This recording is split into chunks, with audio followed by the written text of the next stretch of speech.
Welcome to Midwest Paranormal Presents Paranormal Soup. I'm your host, Jason Bland, and tonight we have investigator Maggie Ortiz. She's not that far from where I am. She's in Highland, Indiana. She's an investigator. She's investigated some of the same places we have, including the Crown Point Jail. Or it might be the only place we've investigated the same, but we're going to play some of her videos tonight, talk about that, and of course, we're going to have the World Wide Web of Weird here in just 1 minute. We'll be right with you.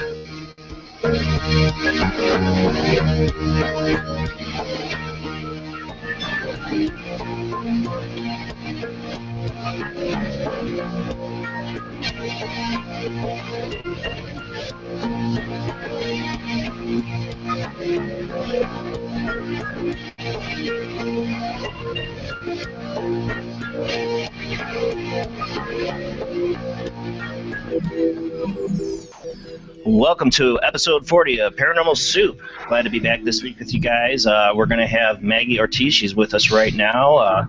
Thought we might run late. We're having trouble getting your camera working. How you doing tonight, Maggie? I'm really good, thank you. Thank you for having me. I'm glad to have a fellow investigator. You know, I love having investigators and paranormal teams on the show. We're going to get to Maggie here in just a second. And Maggie, like I said, you're welcome to join me on commenting on the World Wide Web of Weird. So we got a lot of stuff tonight, a lot of weirdness in the last week I found. I had to really I had to edit it down. I had a lot, and I'm like, oh, I got to edit it down some. So it's still a lot, though. There's a lot of weirdness. So here we go. We're going to get ready for the World Wide Web of Weird just in a second. And remember tonight, guys, we're going to have open lines towards the end of the show. If you guys want to call in, you got a story, a question for Maggie, or just a general comment or an interest or what you want to see us do on the show, just let me know. Remember that Skype line is oojblandoo.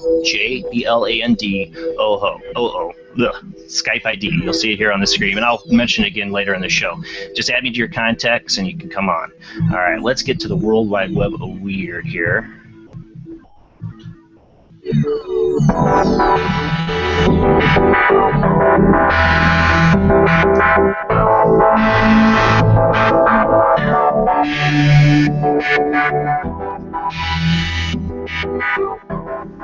Alright, on the World Wide Web of Weird, we're going to start off with the videos tonight. I have some strangeness, of course. I always do every week. And you wonder how I get this strangeness. Well, I'm a paranormal junkie. I have belonged to a ton of paranormal Facebook groups. I am constantly scouring the internet for those strangest, weirdest things to add to the World Wide Web of Weird. And before I ever did this show, it was already something I did. So it's not like it's like homework for me. It's just I am that interested. So join me on the weirdness. All right, let me get the screen share going. All right, let me get my articles up. And remember, if anybody's listening to the podcast version of this show, you can find the videos I play on my YouTube channel under Jason Bland, or just type in Paranormal Soup. You'll find the old episodes. Take that to my channel, and look under playlists. Under playlists, you will find World Wide Web of Weird. Go there, and you can see all the videos I played on this episode and in past episodes. And of course, if you find me on Twitter, you'll find me at soup_paranormal. You'll always find all the videos before I play them on the show, because when I put them to this list, Twitter somehow knows, and it posts up on there. So you'll see those videos, get a first-hand check of what we're going to talk about. All right, so first off, in the World Wide Web of Weird, we have a very large fireball over UK. Let me find the video for that. This was, let me see, what was this? What was the date on this? This was Sunday, March 13th. So don't know if this is a really paranormal or UFO related, but I've seen some huge fire. I remember once with a friend, I saw a large green fireball in the sky, and I thought the world was ending. And it was very similar to what this is, video, if I can find it. Oh, there it is.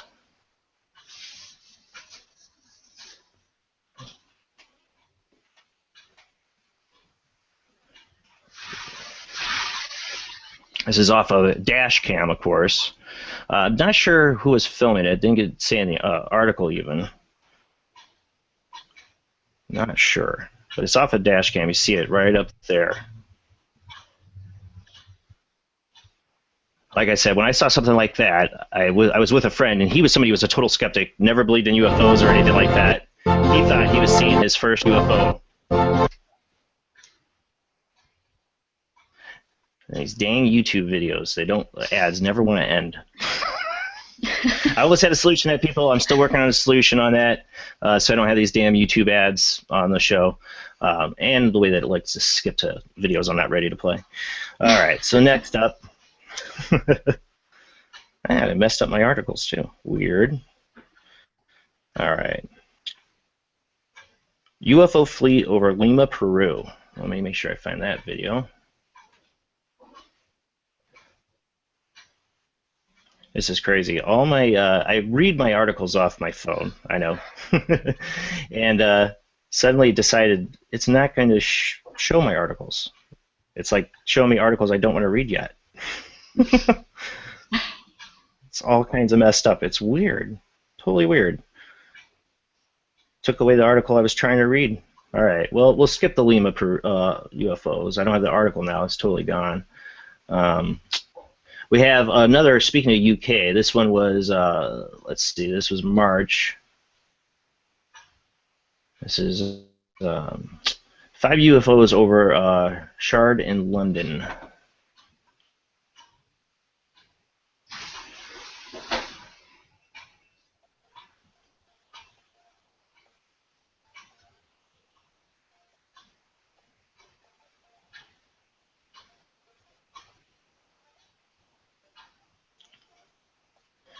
This is MUFON case. This is filmed over Shard, London.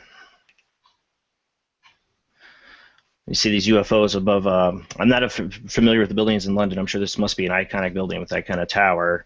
Accordingly, it was photographed, but I'm still trying to find out if there's more witnesses of this at all. I don't see anything under the article. Judy, you still with me? She gone? Because I just got a text from her. I can't tell. I'm here. I'm here. I was muted. All right. Okay. All right.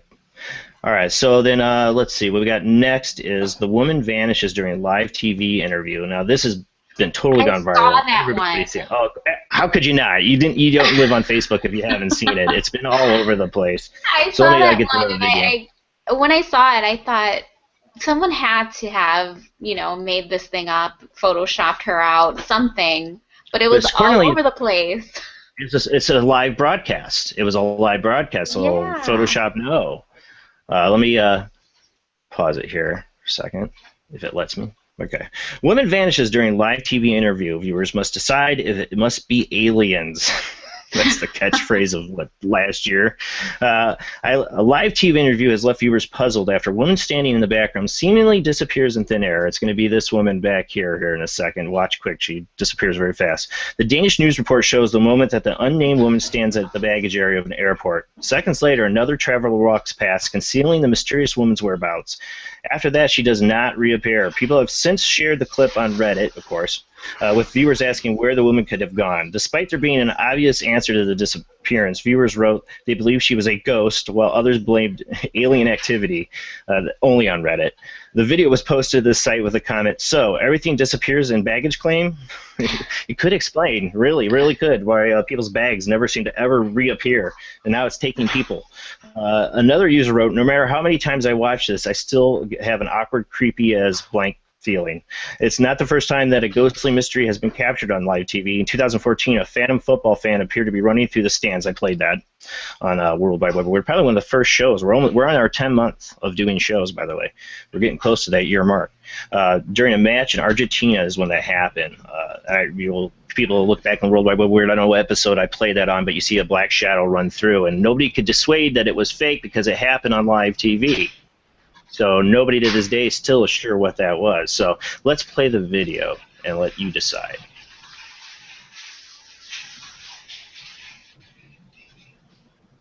But we can't quite work out where the woman disappears to during a live interview on Danish TV. With skills that would impress Dynamo, she gives a nod to another woman walking past, then vanishes completely. Aliens or optical illusion? I go for optical illusion.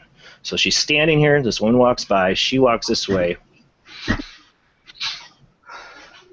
mean, the only thing I can think of is she bent down. Where did she go? Lost luggage. She's a shape-shifting reptilian. Another dimension. All right, so what's your vote? Everybody, Judy, what's your vote? Lost luggage? Shape-shifting alien? I hate it when it takes my video away. I think it was a film thing. Even though it was live? Supposedly live? What if you find out for sure it was live? We're not seeing it live. We're seeing what they're saying, you know. If you saw that live, then what is it? I was like, other than that, she had to, if it was live, she would have had to, like, crouch down and crawled away. That's the only thing I can think of. Yeah, it was weird. I'm seeing in the chat here that the woman came forward and said she's okay, but I don't know. I still think, you know, when you're looking at video footage, sometimes things get cut out. I don't know. I don't know. It's weird, you know. It's the World Wide Web of weird. Everything's an illusion. You never know what's real, what's true. Yeah. Let's see what else I got. Oh, this one creeps the hell out of me. Let me get back to my videos here. I mean, if you don't like bugs, you might want to turn this part off for the next few minutes. Oh, I don't like bugs. A girl has ant colony growing inside her head. Doctors have pulled over 1,000 ants out of Shiria Darji's ears, but they just keep coming. And I have a video to show that here in a second. You've heard the phrase ants in your pants before, but have you ever heard of ants in your head? Shiri Darji, a 12-year-old girl from Western India, has over 1,000 ants removed from her ears. Doctors are baffled as to the cause of the problem. They've tried drowning the ants with antiseptic, oh my god, pulling them out with laparoscopic cameras, and everything else they can think of, but the ants keep coming. To make matters worse, they can't seem to pinpoint where the bugs are coming from. We don't believe the ants are laying eggs inside the ears. In her ears, as we've not spotted a queen ant inside. Dr. Jawad Tassani, ear, nose, and throat surgeon, said. Shrina complained of irritation in her ears, but she suffers no pain in spite of the ants biting the inside of her ears. This poor girl. Beyond the physical discomfort, the ants are causing serious social problems. After a number of instances of sitting in school and having ants crawling out of her ears, Shreya has experienced teasing and has had to miss classes while getting treatment. I'm worried about her future and how this will affect her studies. Other children in her school and community are teasing her, and it's hardly making her feel bad, her father said. Doctors are keeping Shreya under video surveillance in the Amid medical unit while they are trying to figure out a way to keep the girl's head ant-free. This is the first case of its kind in medical history, so they truly have their work cut out for them in finding a cure. In the meantime, Shira's father is praying for a quick resolution. They've tried everything from modern medicine to witch doctors, and nothing has worked. All right, guys, so if you don't want to watch this, just peer away or whatever, or put the phone down, but it's creepy. Let me find the video for it.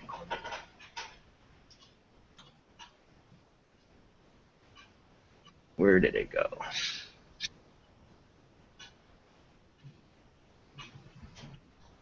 Oh, wait, say, there it is. Okay. 1,000 ants coming out of the ears of Shirit Jaji, 12 in Gujarat, Western India.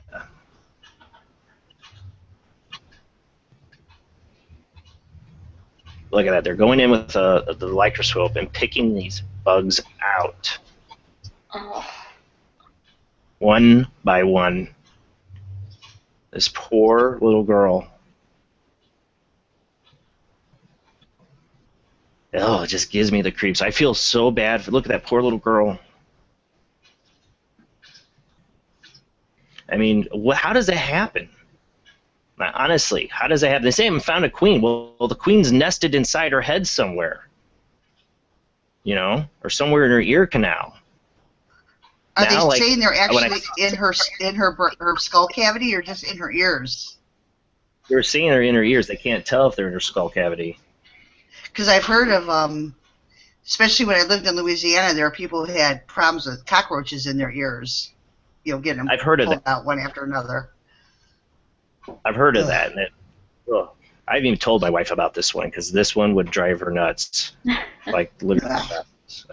Won't even. She luckily doesn't watch my show really, so she's not gonna find out this one. I don't want her to because with her OCD on that, she will go nuts. And it even's got me like now checking my son at night, like no ants are crawling out to make a nest.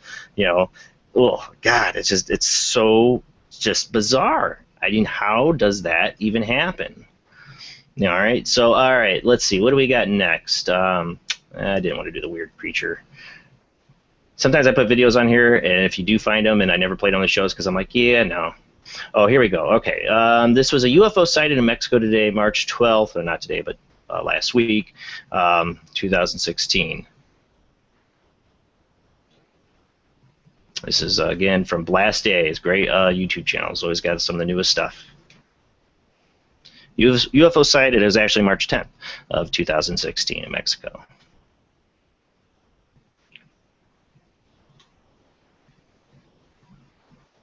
Wait, no, I played this one last week, didn't I? Whoops. Still, I'm weird. This one I'm playing again. All right, I messed up, but either skydivers or rocket flares on them or something. I don't know. That one I still got to find out more about. All right, this one I don't think I played. This was UFO dropped over U.S. soldier dropped over UFO crash and site in Nevada desert, March 2016. How real this one is, I think shenanigans, but I'll let you watch and you can decide. Now, I mean, it's definitely a real guy jumping with a parachute. And then you see this crater down below.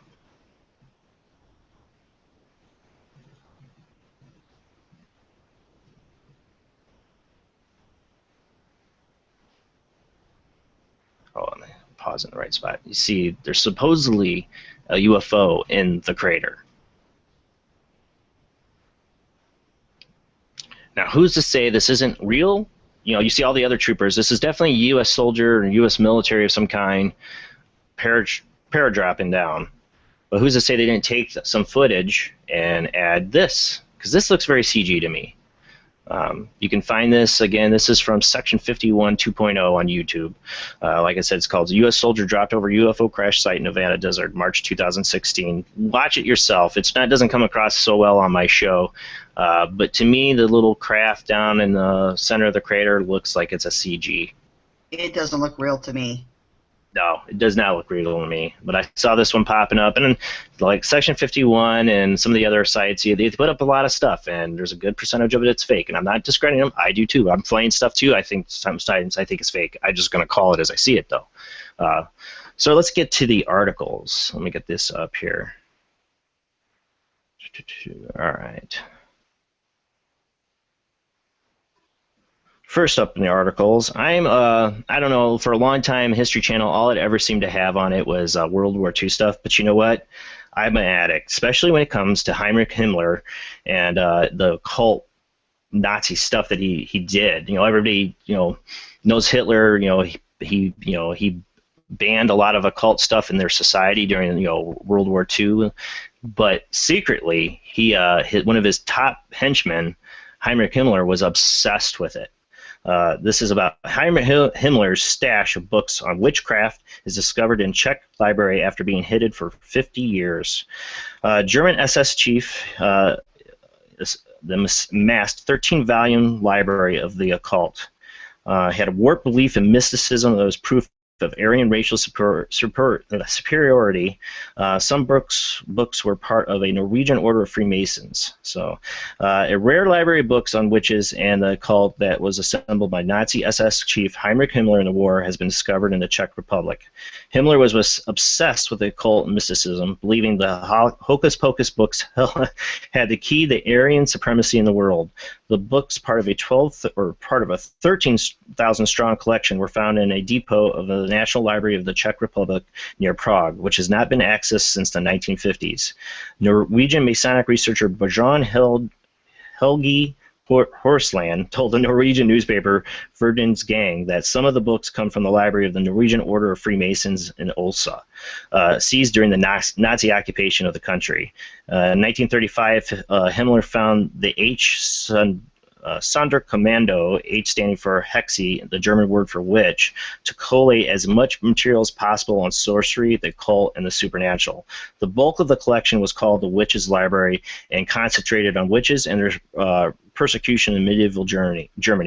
One of Himmler's quack theories was that the Roman Catholic Church tried to destroy the German race through witch hunts. He also discovered that one of his own ancestors was burned as a witch. This stuff always, like I says, I've always talked about. This fascinates me. One day I'd like to do a show on have an expert on who's really into the history of the Nazi occult, and just do a show on that, because it's something, even though I've watched it a billion times on the History Channel back in the day when it seemed that's all they ever played before they played Swamp People and Pawn Stars. It seemed that's all I ever saw was this World War II stuff, especially when it got into the occult stuff. It was awesome. That guy had to be in some pretty deep stuff to do what he did. Well, he one of the weirdest things that I know is that he played this matchmaker of Aryan people, and he would have women be impregnated on the graveyards of what he believed were ancient Aryan warriors. And they would, that means have sex on a grave to impregnate the woman, and two, when the woman was going to give birth, they would go back to that grave and give birth. He was hoping he was going to get the souls of these Aryan warriors. That is some crazy stuff. No doubt. And they based one of the character in Indiana Jones and the Raiders of the Lost Ark. You see the guy, the German little guy with the glasses and the black hat. He was kind of based on Heinrich Himmler as well. I think that was Steven Spielberg's way of trying to have that character enter his Indiana Jones world. All right, next one is. This is an article. I wish I had a video of this. I'd like to see what happened. This is a class. Class is suspended after possession of students. Not just one student. Students, I should say. So it was multiple. This is a picture of, if you can see it, male student Jabigo, or Jabigo. That's all I say. National High School. That's the name of the town. Helped subdue a female student who was reportedly possessed by bad spirits yesterday morning. This is a screen grab from Kibu Petit's Facebook page. Must have been one of the classmates. Classes in Jagabio, I have no idea how to say that, National High School in Medu City were suspended after some of its students showed unusual behavior yesterday morning. School principal Rufino Tadislan said the incident started at past 8 a.m. when two female grade 7 students experienced difficulty breathing and were crying. They were brought to the principal's office where they were assisted by teachers. After a few minutes, other students in the class and those from grade 8 and 9 also showed similar behavior. But Tolstodan said they cannot tell if the students were possessed by bad spirits, adding that they are still investigating the incident. He added that maybe the students just failed to eat breakfast. Wow. They're all just a little cranky because they didn't eat breakfast. No, they're possessed by spirits. There's a big margin, I think, between that, but all right. He also clarified that there were less than 10 female students affected by the unusual happenings inside the school. It's like he's trying to do. He's like, oh, they didn't eat breakfast. Oh, it was only like 10 or fewer. We don't really have a problem. Look the other way. The students were calmed down at the principal's office and were brought home by their parents. To protect the other students, Tolstodan said he had decided to suspend the classes of the entire school, especially that the worried parents went to the school to fetch their children. But Tolstodan said classes will be back to normal today because the school year is about to end. They invited a priest to bless the school yesterday. When some female students started to show unusual behavior, 14-year-old grade 8 student Hope, one of the affected students, wasn't convinced that they were possessed by evil spirits. Don't believe it. Not her real name, told her younger sister's faith. That's weird. I don't understand what they're trying to say in the article here. But when Hope entered her room, she suddenly fell down and became strong. Faith and Hope fell to the floor shaking. Then she knelt for a while and stood up. Faith and Hope was immediately assisted by male students, but she was so strong. Faith ran towards him to inform their mother about the incident. Wow, this is a really messed up way they wrote this article. Hope's mother was already calm and silent when she arrived at school at around 11 a.m. Hope could no longer remember what happened except that she felt she was about to pass out prior to the alleged possession. So it sounds like they don't remember what happened. Her male classmate gave her salt and let her drink holy water brought by a church sacristan who earlier arrived with some students first showed unusual behavior. Later, Hope told her sister Faith that she saw at least 4 spirits that possessed her. Hope's mother said she will let her report to school today because their final exam will be done the 17th and 18th. I think these kids were just trying to get out of their finals exams because it's the end of the school. We're possessed by spirits. It was their big master plan. I think it was a huge master plan. They didn't get out of it, though, because the mom's like, she'll be back to school to take her tests. I think the way the mom showed up all calm and cool is because I think she knew her daughter was full of crap. And I agree. Maybe that's how the Salem witch thing started. The girls just wanted to get out of their homework or whatever, and then they kind of went off with it. You have a theory. Yeah, it's a theory. It's a theory. But they're scaring the crap out of people. I think they scared the crap out of their principal. He's like, I'm going to lose my job. All right, this one's not a funny story at all. This is a sad story. What I find weird about it is I have the article for this, and then ESPN Go took it down. The article I had is from 2015. And it was about Trey Walker's, who he died in a motorcycle accident just this last week from the Baltimore Ravens. There was an article from 2015. I saw somebody posted on Facebook where it talked about this locker room you see in the picture. This is the article, but it's gone now. Let me go back. The article was rookie cornerback Trey Walker hopes to avoid Ravens locker room curse. And the article, I'm going to try to read it, tell you it from memory since they took it down. I'm glad I at least took a picture to prove it. I'm not making this up. Is from 2015, almost a year ago. A little over a year ago, actually, is about the set of lockers where each person that got assigned that locker in order, this row of lockers has been injured, like season-ending injury, and he was the next, and that's what the article talked about, and now he died in a motorcycle accident. So did he actually have that locker? Yes, he was the next one. Oh man. Yeah, and now ESPN took this article down from 2015. Now that I think they finally caught on, this was on there, and they died, and I don't think they want any kind of backlash or anything for an article. Hey, you wrote the article in 2015. How can you get backlash? But I find it interesting. I don't know. The Bruce Lee curse and his family. People believe in curses sometimes.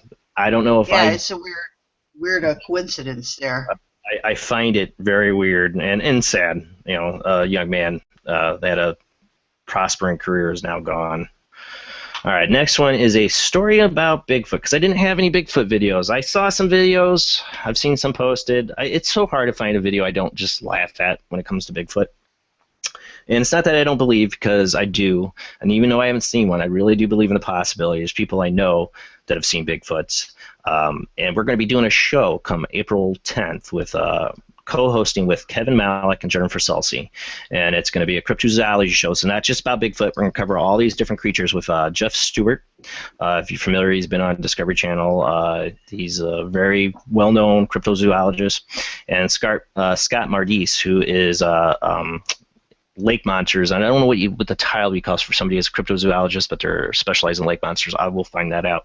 But they will be on, and we're going to be talking about that. So let me get to the Bigfoot article. Where my screen goes. All right, Wisconsin Bigfoot sighting, and Kevin that night will talk about, I'm sure, his Wisconsin Bigfoot. I think he's from Wisconsin. I think his sighting was in Wisconsin. He has his own personal experience. But here it is. This encounter happens to be my personal account of a sighting that a friend of myself witnessed at Northwoods, Wisconsin a year ago. This is posted on Supernatural Magazine, The Mind.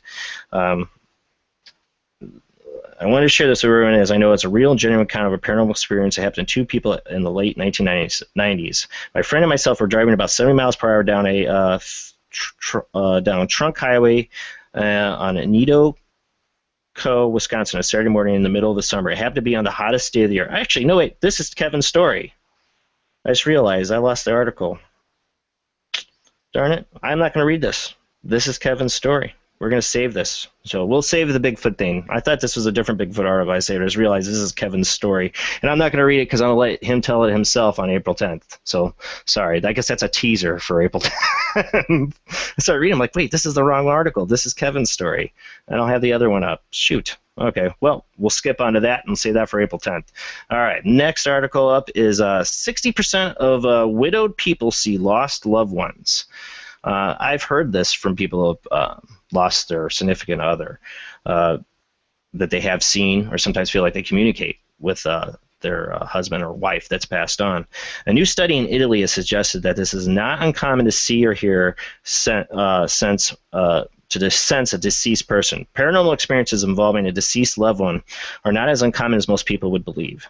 That's according to researchers at the University of Milan, who conducted an extensive study into cases of post-bereavement hallucinatory experience. Sounds like a scientific way to say you're making it up, or you're hallucinating, of course. Overall evidence suggests a strikingly high prevalence of PBHE, ranging from 30% to 60% among widowed subjects, giving consistent legitimacy to these phenomenon. Jacqueline Hayes of the University of Roehampton, who has studied the phenomenon for several years, prefers to use the term experience of continued presences. People report visions, voices, tactile sensations, smells, and something that we can call sense of presence that is not necessarily related to any of the 5 senses, she said. They happen involuntarily, and for example, not while someone is deliberately remembering. They are always significant to the bereaved and continue some aspect of the relationship with the loved one. Sometimes they also magnify it. While it isn't clear exactly what is taking place during these experiences, some researchers believe that may be similar to the flashbacks reported by sufferers of post-traumatic stress disorder. Dr. Hayes, on the other hand, maintains that there is something more going on. ECPs can occur for many years afterwards, and even when they bereaved are no longer experiencing trauma, and they're usually not in the form of flashbacks, but can be quite new experiences. Whether they are helpful or unhelpful depends on the nature of the relationship with the deceased. I'm never, not a widow, but there was one really, I thought, impactful show. It was about a rock star. Now I am totally losing track of what rock star it was, but his daughter died, his like 4 or 5-year-old daughter, and he was down in the dumps, drugs, alcohol, his whole life messed up, and he swears this day his little girl came up to him and hugged him, and he saw her, and that's what sobered him up. Are you thinking of Eric Clapton? No, it wasn't Eric Clapton. This was an 80s rock hair metal band, probably, I think it was. I can't think of it. I'll have to look that up. But it was on a TV show, and I always thought that was really powerful. If there's a story, I believe nobody's going to make that up about their dead child. So I believe them. Being a father myself, that really happened. I mean, I know a friend that after their grandfather passed, the grandfather would always put their hands on their shoulder and squeeze their shoulders, and they felt their presence, and their shoulders got squeezed. This happens to just not widows. This happens to family members, but especially to widows. You would think, they were the closest to that person. This happened with my mom. Is patting my hair and stuff. I believe it. And anybody tonight, again, we will have the Skype call-in line. If you have a story like that, I would like to hear it. These stories really, I had my own personal one with my grandmother that passed away a couple of years ago, where I saw her at my work, of all places, the day of her wake, and I saw her playing, in a mirror. If you got a story like that, call in tonight. When we open the lines up, I'd love to hear it. I love hearing these stories. Don't be shy. It's oojblandoo. That's my Skype ID. Just send me a contact link, and when I have the Skype line up, you can hop on. All right. So next, I got a couple more things left in the World Wide Web of weird. This one, let me get the right article up. Kind of scares me. It is government just declassified its zombie apocalypse plan, and it's really weird. Of course, we're on the World Wide Web of weird. A few years ago, the Center of Disease Control launched a zombie preparedness initiative. I'm sure some of you guys saw that drew significant attention. The Department of Defense followed suit and developed an entire training course intended for Joint Operations Planning and Executive Systems, JOPS for short. The complete response plan, called Conplan AAA, was recently declassified, and it's just as weird and as creepy as you might imagine. The Black Vault posted 2 documents retrieved from the NSA using the Freedom Information Act. The purpose of the plan, according to the United States Strategic Command, was to use fictitious scenario to prepare for real-world emergencies. The training focused on how to undertake military operations to preserve non-zombie humans from the threats posed by zombie horde. Because zombies pose a threat to all non-zombie human life, hereafter referred to as humans, the U.S. STRATCOM will be prepared to preserve the sanctity of a human life and conduct operations in support of any human population, including traditional adversaries. So they're meaning they would go and save, China or somebody else that we were at war with or something, or I guess that's what that means. The objective of the threefold plan includes the neutralization of zombies through denial, deception, disruption, degradation, or destruction. I understand the neutralization part, but denial, deception, disruption, degradation. It's a zombie. Has any of that have to do with a zombie besides destruction? I don't know. Though with the exception of destruction, it's unclear what is meant by these terms with regard to fighting zombies. Yeah, don't get it. Reading at the times like the treatment to a campy sci-fi script, Complan 888 categorizes 8 classes of zombies. The pathogenic zombies life forms created after infection by viral or bacterial contagion. Radiation zombies life forms created after infection from electromagnetic particle radiation. Evil magic zombies like life forms created by occult experimentation or evil magic. Space zombies that come from space or are created by extraterrestrial toxins. This also includes zombie satellites could pass a threat to SATCOM services like DirecTV. Oh boy.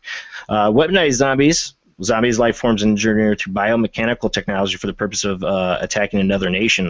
That to me is where, if we ever get a zombie virus, where it's going to come from, or aliens. Vegetarian zombies, oh wow. Zombie life forms that cause no threat to humans because they only eat plant life. Could nevertheless cause massive deforestation or elimination of basic food crops essential to humans, like rice and corn and soybeans.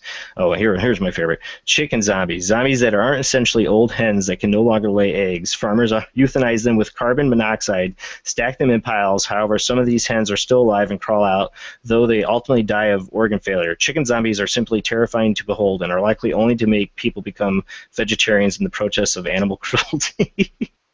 I don't know how true this article is, but I've seen this come out. I knew that they were doing this. They were doing a zombie preparedness plan as a exercise. But if this is true, this is from the Freedom of Information Act. What really concerns me about this test is what I said before when they were talking about denial or deception. What the heck does that mean? With a zombie, you shoot it in the head and that's it. Well, what are you going to, how are you going to deceive? Well, I guess they do use sound to deceive. Maybe if I watch enough Walking Dead, I can get into it. These guys probably are really big Walking Dead fans. How much you want to bet on the taxpayers' money? These guys are like having Walking Dead parties and like, yeah, we're going to write a strategic plan and come up with all this money for this big exercise, and we get to watch a bunch of Walking Dead episodes. Yeah, that's the most ridiculous thing I've ever heard. There's money paid for it, Judy. Yeah, I know. So enjoy. That's what our government is up to. Let's see, what else we got on the World Wide Web of Weird? Oh, let's... I had fairy circles. I don't know what this is. It's mysterious fairy circles found in Australia. Strange circular grass ring patches have been discovered over hundreds of square kilometers. The phenomenon, which was previously thought to be exclusive to the deserts of Namibia, has for some time been spotted for 1,000 miles away in a remote part of Australian outback. A conclusive explanation of these anomalous circles has proven elusive for decades. However, this latest discovery can prove invaluable to help science get the mystery. They're like circles in the desert that mysteriously appear. They can't explain them as being bugs. They find no bug life, and they've been called fairy circles. I've never heard of that before until now. All right, one last route down the World Wide Web of Weird, and we're going to get to our guest. Let's get to some weird science. From my heart and from my hand, why don't people understand my intention?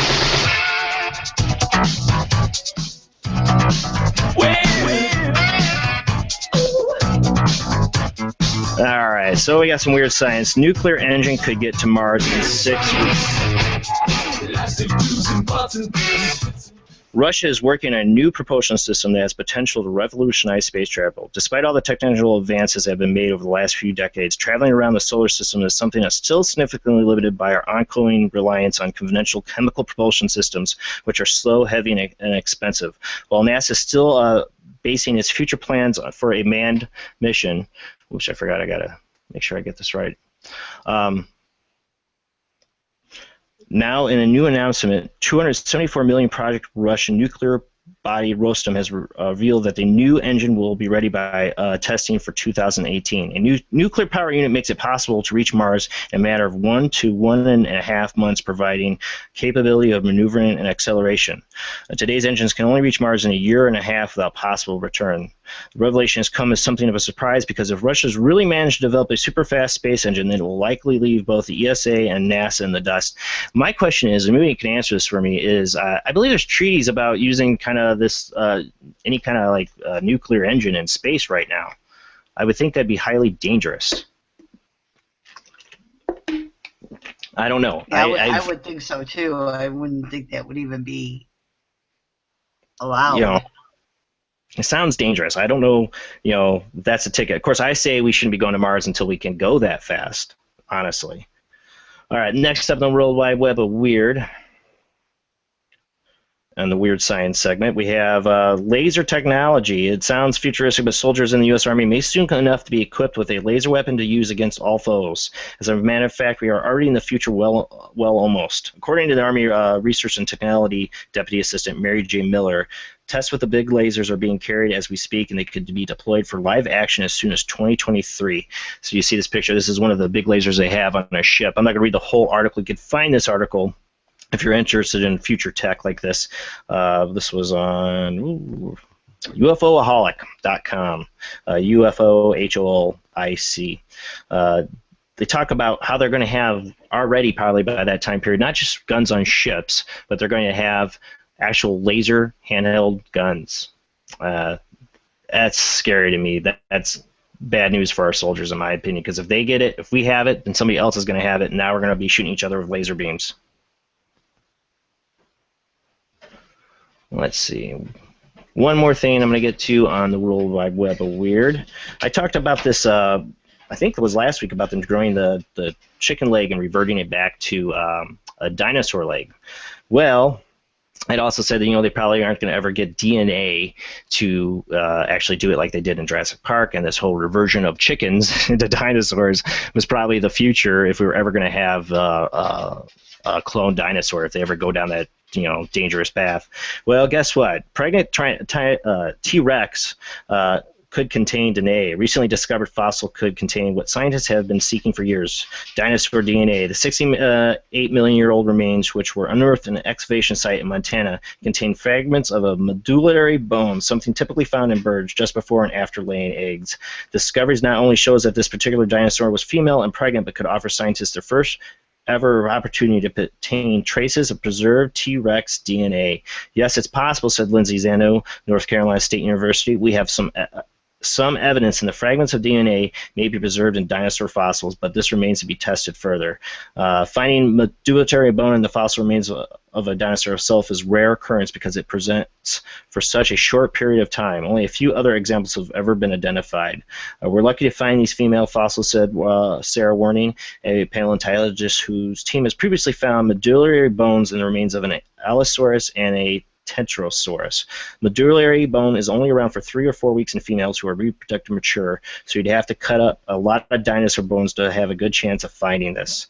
While it's unlikely that we'll be seeing any real-life versions of Jurassic Park anytime soon, there's a slim chance that the Montana T-Rex might turn out to be the holy grail of dinosaur finds. If the team does find traces of DNA, it will be one of the most important discoveries in paleontology. You know, there's certain people that are obsessed with actually cloning dinosaurs, like I talked about them reverting the chickens back into dinosaurs, that might pay good money for that DNA. There are people that really, I think, some foreigners with a lot of money and want a Jurassic Park. Let's do it. Let's make it. All right, let me get the screen share off here. You guys still with me? I told you it was a long little Wide Web of Weird, and I actually cut out still a ton of it. I had a lot of stuff. And I'm like totally dehydrated after talking all that. All right, so we're going to welcome our guest here tonight. How you doing? You still there with us? Can you hear me? Uh-oh. Maggie, can you hear me? I can hear you. I can hear you. We lost Maggie. I can hear you. Sorry. Can you see me? I Yeah, I see you. I was scared we lost you there for a second. I was like, oh, down here. Weird. I think I cut out like before the show like 15 other things I saw, just videos that were like a ton. So sorry it was so long, but there was like a ton, and there's still stuff I kind of missed. There was a lot of stuff this week I caught. So how are you doing tonight, Maggie? I'm really good, thank you. Well, thank you for coming on the show. Tonight we're going to play some of the videos from her YouTube channel. It's called Ghostbox, right? That's all they got to type in to find your YouTube channel? Yep. Yeah. She's from Highland, Indiana, as I said at the beginning of the show, which we're from LaPorte, Michigan City, Indiana. We're pretty much neighbors. We're not that far from each other. And you've investigated one of the places we have done, and we just talked about 2 weeks ago with Sandy, the Crown Point Jail. So how long ago was that investigation for you? That was about a year ago. When we went, it was really cold. You know, the winters here are brutal. But it was really cold that night, and we stood in for, I would say probably about 4 hours, because any longer probably would have froze. But it was pretty interesting. Yeah, definitely an awesome place to go. What got you into the paranormal? What's made you start? I always say this, and people who are fans of the show know I ask this question of everybody, because I believe there's always something that scars us in a way. It doesn't always happen with paranormal investigators, but I see a majority of them. So, Maggie, what scarred you? What happened to you that made you become a paranormal investigator? I wouldn't say anything scarred me. I think the thing that really got me into it was the old show Unsolved Mysteries. Do you remember that show? Yeah. Oh, yeah. That show filled me with paranoia. Well, yeah, they would have things about UFOs. They would have, like, unsolved murders, of course. But then when they would do the paranormal ones, I was, like, right there. I was probably, like, 7, and that's how I knew I was, like, completely interested in it. So growing up, I would, of course, like, the paranormal shows would come out, and I would watch them, and now I'm actually doing it myself. So it's pretty cool. Well, I don't think a TV show got me into it, but I definitely had a lot of influence from In Search Of. Because when Sci-Fi came out, it was actually called Sci-Fi, not S-Y-F-Y, they would play old of In Search Of, with Leonard Nimoy. And, that was a creepy show.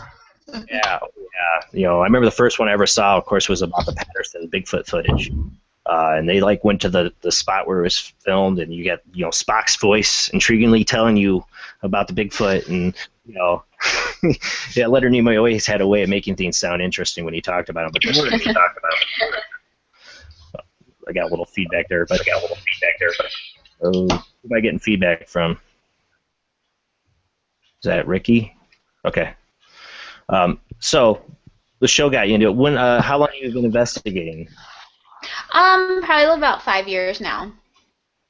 What was your how did you get started? Did you say, I'm just gonna grab a recorder and a camera and I'm gonna go out and do it, or did you join a group? How did that go for you? No, I had mutual friends that were into it as well, and then we were like, you know what, let's go to this location, see how we do. We had probably a flashlight and maybe like a $10 ghost detector at the time. So we were just like really fresh on it, and then after the first one we kind of reviewed our evidence and we got some pretty good stuff, so we just started doing it and doing the YouTube. And unfortunately, it dwindled down to just me, but I really like to bring on people that are interested in the paranormal, and have them come with me, whether they're skeptics or if they're really interested. I welcome anyone who wants to join me, but it's just me. So I hope to do a lot more investigations this spring and summer. So me too. I just had a kid, so I feel like rusty. We've only gotten probably 2 in last year, if that, and so I'm ready to get jonesing for one, Dad. Yeah. Judy, speaking of that, so you I see you call yourself like Ghostbox and that. I want to play a video. Are you familiar with Steve Huff at all? Yes. Yes? Let's delay a little bit because my Can answers. You hear me? I can hear you, but I think you're getting a delay on signal, so you're hearing me like 2 seconds behind or something like that. What I want to show if you can see this or hear this, is I've made friends with Steve Huff. He's been on the show. Really respect his work. He has his you could say fans, and he has, you either love him or hate him. Some people hate him. I don't know why. But there's recently, just today, he came out with a video, and I want your opinion as somebody who's used spirit boxes and kind stuff. I would like to hear what you think on this, because he was attacked, and it's not the first time. But this is somebody who's been very committed to doing with the work that he does, and he was attacked by a ghost. I'm going to play the whole video. You can find this, on course, on Huff Paranormal, his YouTube channel. But I'm going to play a little bit of it if I can get the audio to work. Oh, it wants to switch on me. Hold on. Did you hear that? Yeah.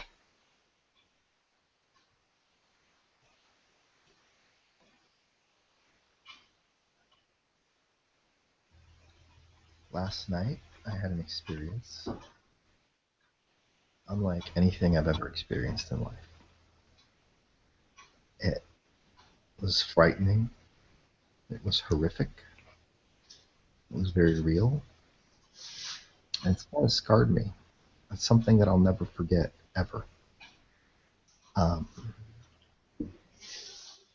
Debbie as well. And Debbie's his girlfriend. She witnessed this. Basically, last night, I was with Debbie. We were in my living room watching TV. It was in the evening, maybe 8 o'clock. And all of a sudden, it got really dizzy for me. The TV started spinning, and the whole room started spinning like this. I couldn't do anything. I was twitching. I couldn't keep my balance, even sitting down. And the next thing you know, everything went black. Even with my eyes open, it was just black. And I've had that happen to me. And what I saw after that is the reason I'm making this video today. You guys know me as a guy in the paranormal who's all about positivity, about love, about light, about helping spirits and lost souls. And unfortunately, I feel that all of this trying to help these souls has resulted in kind of me getting in trouble on the other side. Now, to some of you, this may sound like bullshit and nonsense, and if that's the case, just turn it off. I'm speaking from my heart. I'm telling the truth of what happened. And as you can guess, I would never leave this field for any reason. But when I feel like my life's in danger, and it is, I feel I need to cut loose.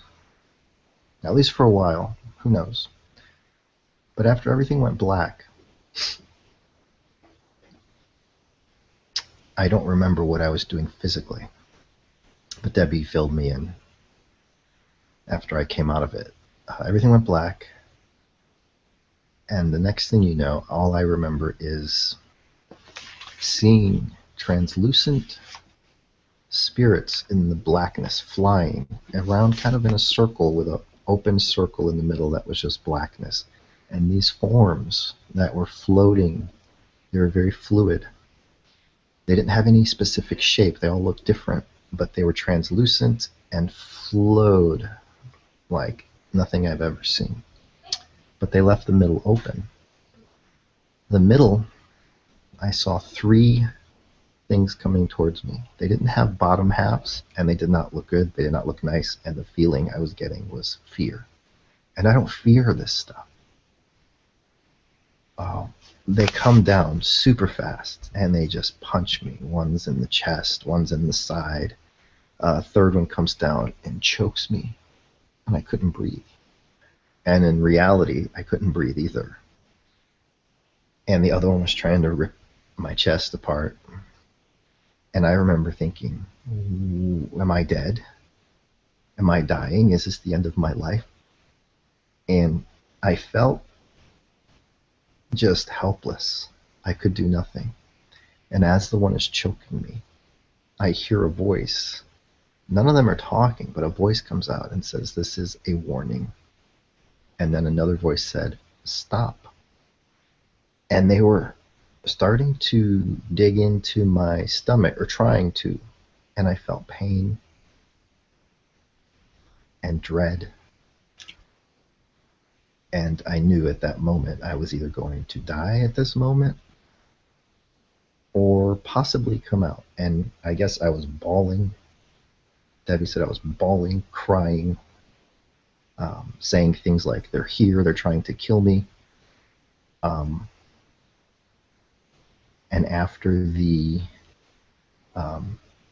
that, I guess I remember crying. And I said... That's just, I'm not going to play, like I said, the whole video. And if you watch it, he has Debbie talk about it. That's his girlfriend. About what happens to him. I've said this, we've talked about this, I've talked about it with him. He is not a person who fears doing the spirit box communications that he does. All right, but I myself do.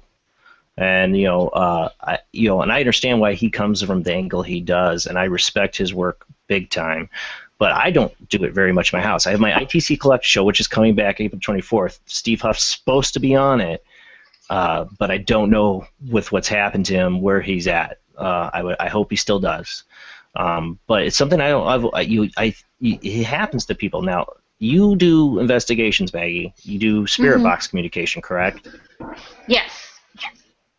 Now, what have you ever in yourself, been concerned about what's going to follow you home, or if that just using that device could harm you? I take certain precautions before an investigation, so I do have faith that it won't happen, but it's something that in the back of my mind that it could. So when I do my ghost box is like the first thing that I go to. I love the device. I think it works awesome. But when I do it, I don't have any reservations in using it. I don't have fear in using it. But, kind of after this, maybe I should get a little scared, I guess. Steve Huff is, he's really, he has his detractors, but I always say, you know what, you don't do what he does. You don't go out and use the same old spirit box or SB7.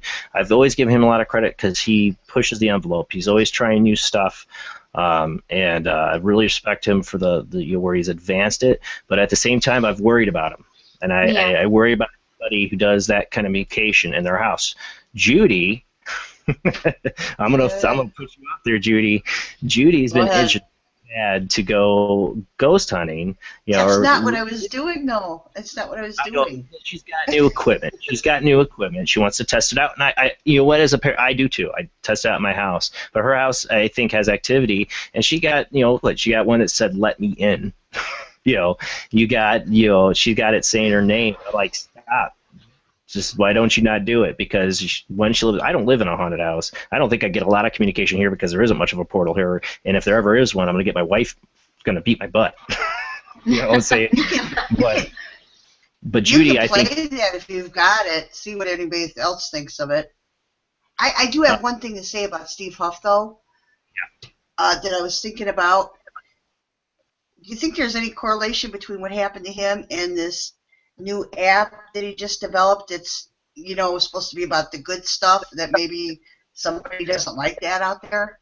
I don't know. I don't think he does. I think it's just a buildup of what he's been doing over years, because his belief is that he tries to help during his sessions. He tries to pray and help spirits cross over to the other light. There's many ITC, instrumental transcommunication, for people that don't know, practitioners. That's their sole purpose. Is that not only are they communicating, trying to verify the existence of the afterlife, they are also praying for dead souls and to cross over to the light. There's entities out there that don't want them to cross over.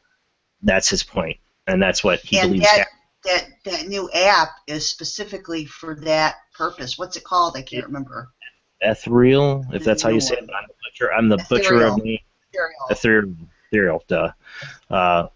But yeah. And I'm just wondering that that just came out and then he gets attacked. I don't know. But I hope he's doing all right. But I thought I'd bring this up tonight because we, Maggie, we're all paranormal investigators. I also were joined by Ricky, who's been a paranormal investigator with us here in Midwest Paranormal. Now he's with Copes in Ohio. Ricky, what's your opinion on this? I really don't use them, so I really don't know much. about them, to be honest with you. Well, yeah, but your opinion on using spirit boxes. I know you've asked me, like you see me do it on the show. I think you were the first. You sent me a message like, well, what's the difference between you doing that and playing with a Ouija board in your home? And Steve Huff has said the big difference is that the spirit box is even more powerful. That it could be even more dangerous than the Ouija board. Yeah, that was asked by, to me from someone in our group. But I know that our group has them. I haven't used them. I mean, you know me, I'm mostly behind the monitor watching what's going on. So, Maggie, have you ever been? Now? What kind of devices do you have now that you use? Besides a tape recorder and that, do you have a spirit box? I'm assuming so, since you have Ghost Box. Yes, I do have one, and I have a REM pod that actually got bent on my investigation at Mantino, so I'm a little upset with the spirits over there. I'm sorry? I've lost equipment that way. Like, yeah. Like I was like, what the heck? This is an expensive piece of equipment. I just lost the camera. Yeah, so remember the European Hotel, Ricky? That's where I lost my camera. That place, bad luck with equipment. Anyways, Maggie, so my question is, you got spirit boxes. Do you ever use them in your home, or is it only out on investigation? It's only out on investigation. I've gotten tempted before, but I'm not going to use it in my home. Every paranormal investigator's been tempted, I'm sure. Yeah.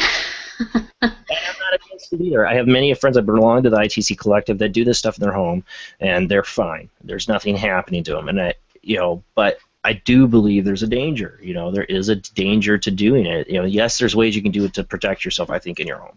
I think there are things you can do to stop it from maybe opening a portal. But at the same time, it's like you make one wrong move, you do one wrong thing, and now you have a portal in your house. You get the wrong entity there. Yeah, it's your home. You don't want to risk it in your home. Even though, like I said before, I take my precautions when going into somewhere, to investigate. I do prayers, and when I leave, I do prayers as well. So I feel like I try whatever it takes to protect myself. And it's a little different when you're in your house. I mean, you're here all the time. You're not gonna pray every single time you door, so you'd rather just keep that out. I think that's how most people. Yeah. I want to mention this. When I turned that realm on, it was just to kind of get used to the sound of it. All that stuff that I showed you was in 5 minutes. That's all I had it on. Mm-hmm. When I first turned it on, was a "Hi, Judy," nice happy voice, and like I said, I didn't hear this stuff until I listened back to it. But to let me in, and why won't you let me? I wasn't asking questions or anything. I mean, I had just turned it on. I was just kind of trying to get used to the sounds and stuff. And then I'm sorry, go ahead. To let people know what the realm is, so we're talking about apps by ghosthunterapps.com. Anthony Sanchez's apps. He's got a number of them. SCD1, the realm, and then what's the new one? I just already forgot it. Ethereal. Ethereal. This was a realm that Judy caught.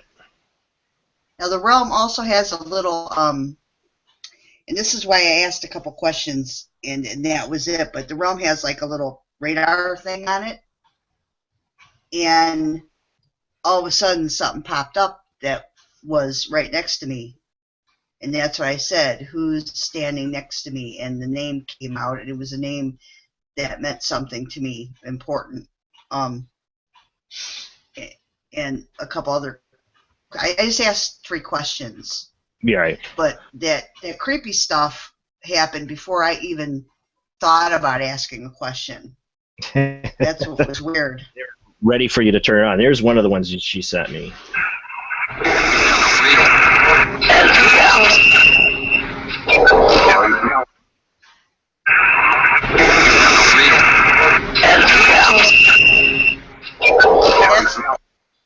That's the one that I reversed. That's not the reverse of it. That's the one I couldn't make out. It sounds like before it's reversed. It sounds like let me out. Is what I hear. Let me what? Let me out. The other ones I had saved in my Dropbox, which I don't have available. That was the newest one you sent me. But do you play when you? Yeah, those are. Okay, but Maggie, when you go on investigations, you're using what kind of spirit box? The SB7. Just the SB7. Do you ever play around with the apps, or do you feel like they're junk? I have had a couple apps on my phone, and I don't think they're too accurate. I don't use them. I don't like it. I don't use the app on our phone. These apps are Windows based, and these are totally different. The Realm. I will be the first one to go. I still have my, I think I still have my doubts about how it works. They say, Anthony Sanchez says he uses Bluetooth signals for the ghost to manipulate. I know it's a lot more complex than me saying that. But he has a whole algorithm and everything that he puts into it to make it work. So there's a lot more than what's in those phone apps going on. So with the Ghost Radar, I have no idea how that would work. I think those are mostly for fun. Yeah, I really don't. I know the ones on the phones are junk. I got a question. Yeah. If there's those ghost boxes stuff are so possibly dangerous and stuff, what is something that people can do before using them to protect themselves? Yeah, well, I know Steve Huff does. I know he does protection and he meditates before he does any of his sessions. I still think if you are constantly using it, it's all about intent. And I know his intent is good, but his intent's to communicate. And with what? Does he get to make that final decision of what he's communicating with? And that's what that ethereal, or how you say it, ethereal, or how you say it. Ethereal. God, I keep screwing that up. Ethereal. That its intent was to be, only communicate with good spirits, and then this happens. I don't know if that's I thought that was kind of a weird coincidence there. Is it the app, or is it just a buildup of continuous doing this in his home? I always wonder what his activity's like in his home, because he does it there all the time. And that's what I want to tell people. If you're interested in instrumental transcommunication, you can go about it a couple ways. Like us here in this group, we're investigators. We go to haunted locations and we use it there. Or you can become a really serious, intense ITC person and do it in your home in the same location and communicate. And you know what? The people that invented this field of the ITC, they didn't mean it to go to haunted locations. They meant it for you to sit in the place that you want to communicate on a continuous basis, to try to communicate. The founders of these kind of development, they really weren't like the guy Frank Sumption. He really didn't feel you could use it on a ghost hunting. He felt that you could use it was meant to be used in one location at for continuous communication. That the spirits had to learn how to use it, and everything that we're using, that SB7, all that are grandbabies of Sumption's Frank's box. They're in some way all came from that. So it makes me wonder, as investigators, we go out and try to use these devices. I don't know about you, but we've had plenty of times where I get a lot of EVPs, but I got nothing on the spirit box. I think it can be vice versa. But the people that seem to use these spirit boxes on a continuous basis in their homes get some amazing replies. Why? They're continually communicating. It's like the spirits know where to go. They know how to use the device. It's always in the same spot. So I know it's kind of. Yeah, go ahead. I gotta say, I used to get a lot of EVPs. I mean, just about every time I got some EVPs. Now it's gotten so I don't really get anything unless it's on the SB7 or some type of spirit box thing. I don't get much on the EVPs anymore. But I will say that this is the second time now that I don't know if what happened to let me in and why aren't you letting me are negative or not, but I know the first time I did it in my house with the ball sacks, that was negative. That's another story for another. I had to lick my ball sacks. I don't think I'm going to do it. I'm not going to do it at home anymore. I got my new SB11 and I got my REM pod. I wouldn't even turn them on to make sure they work. I'm not going to do it here. So Maggie, we're talking about evidence. What are the main bodies of evidence you seem to capture the most? Is it EVPs, or do you get a lot of pictures, or is it kind of even across the board? I usually get a lot of stuff with my ghost box. That's, one of the most evidence that I get with paranormal investigating. We capture a lot of orbs for some reason. You'll see in the jail video, you'll see them just flying. I mean, I don't know. Maybe some people have different opinions on orbs, but I think that the ones that we capture. I'm sorry? I said you're probably not gonna like my opinion, but I'm not completely anti-orb. But being somebody who sits in front of, and Ricky can attest to this, in front of a DVR system and watching tons of video, I see quite a dust show. Now I do believe. I do believe that. Now, when you say you get orbs, you talk about in video or in picture? In video, in the night vision. When you're going to see the video for our jail cell, you'll see orbs actually moving, like they have some kind of, physical intent to go up the stairs or around the bars or, somewhere. So when we watch it, you'll see it. But we get a lot of those. Go ahead. Go ahead. No, go ahead. No, go ahead. And I really haven't gotten any very good EVPs. Everything that we have comes through the spirit box. Everything that we hear. And I always wonder too, for people that like Judy says, she feels like she's getting more stuff in the spirit box. She's not getting as many EVPs. Mm-hmm.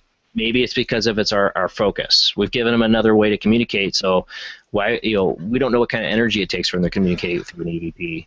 So now that they know they got another way of doing it, they just ignore trying to give us EVPs. Plus, I think maybe they know it's real time. Right. Well, that's what I mean. They can get a response from us right away instead of waiting. That's true too. Yeah. But dang it, if I could tell them, I want the EVP more than I want the spirit box communication. You really? Yes. The reason being is because to me it's the biggest. I'm an EVP-aholic for one, and ever since I got my first one, I've been addicted. And I can get all the spirit box communication, and I love it when I get something that just comes through a spirit box and it's a totally direct reply to a question, or it's really relevant. Yeah, I love that. But an EVP, to me, it'll come something recording a voice recording on your recorder that nobody heard. And then it shows up on the recorder. To me, that's some of the best proof of the afterlife out there. Because skeptics can rip all those boxes apart. I prefer to get EVPs. Me too. I love EVPs also. Yeah. Yeah. And I like it when we have it like before, like we get a disembodied voice that we actually catch on our recorders. Which we did get at the Crown Point jail. Now, when you talk about the jail, Maggie, are you talking about Crown Point jail? Yeah. When you got the... All right, which video is it? Is it old jailhouse investigation, yep. Ghost Box? Yeah, that's it. All right, let's pull that up.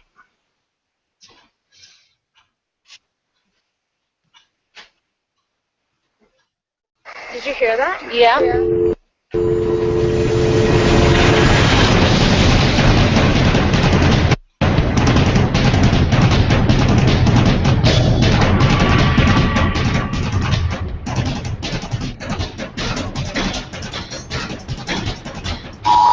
That's not me.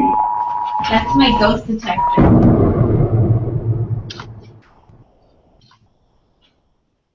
I've only been chased out of here 3 times. In the 2 years I've been doing this, have I ran out to the porch and stayed there for like 15 minutes before I come back in. Wow. It's those 3 times, it was all females. We were sitting up on the bench in the big, we call it Universal because that's where they shot some of the movie Public Enemy. Okay. And that's the part that's all redone. We were sitting up there, there's a metal bench, and we're talking, and Angela says, there's a guard up here, and he's walking around. She goes, and he knows there was a murder committed. He let it happen. It was right in front of him.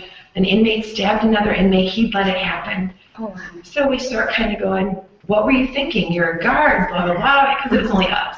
So we're kind of taunting a little bit. Something hit that bench we were sitting on so hard. I mean, it just hit it, and we all 3 jumped in.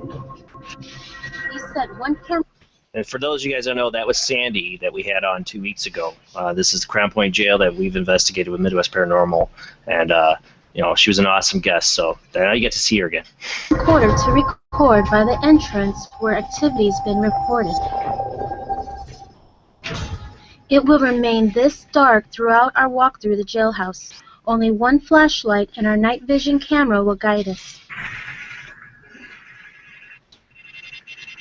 Oh, you're going off? Crazy Styles.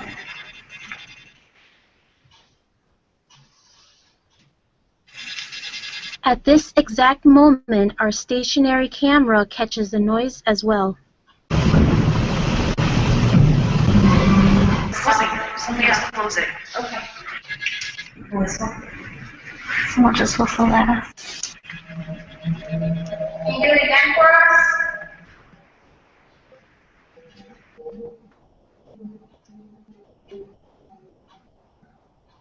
Notice how these orbs dart around and some vanishing right before your eyes, which rule out insects and many other possibilities. Because of all the energy we immediately picked up, we decided to use our ghost box. Are we safe if we come into the jail tonight? Where are you?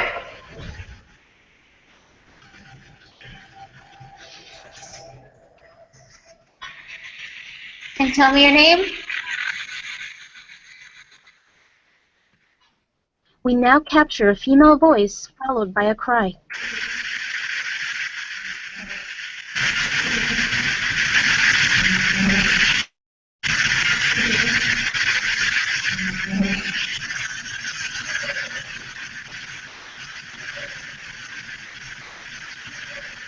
Dad, you see dark shadows coming in and out of the cells, and then there's one that'll come right up to your feet.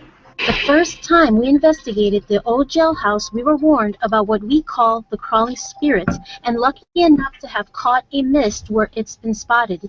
Is this the crawling spirit that runs up to your feet? We are at the bottom of the stairs by the booking area. You guys want to join us? We're kind of lonely. Something interesting now takes place. K2 is set off, we feel a temperature change, and hear a scary sound of a dog.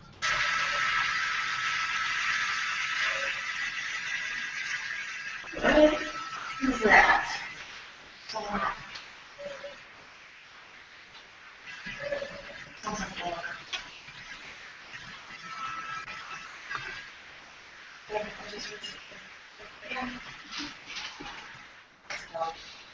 The K2's going off. Did we capture the ghost dog many report hearing and not seeing?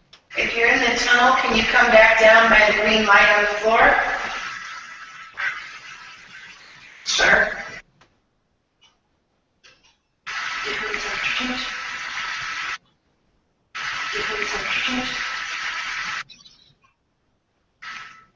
This is the room something is caught crawling around, even on the ceilings. You want to put on a little show for us tonight? Known as the Creeper. Was that you?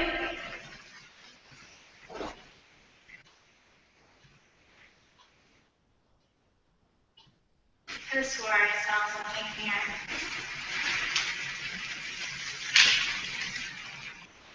Our stationary camera now captures a light followed by an eerie musical tune.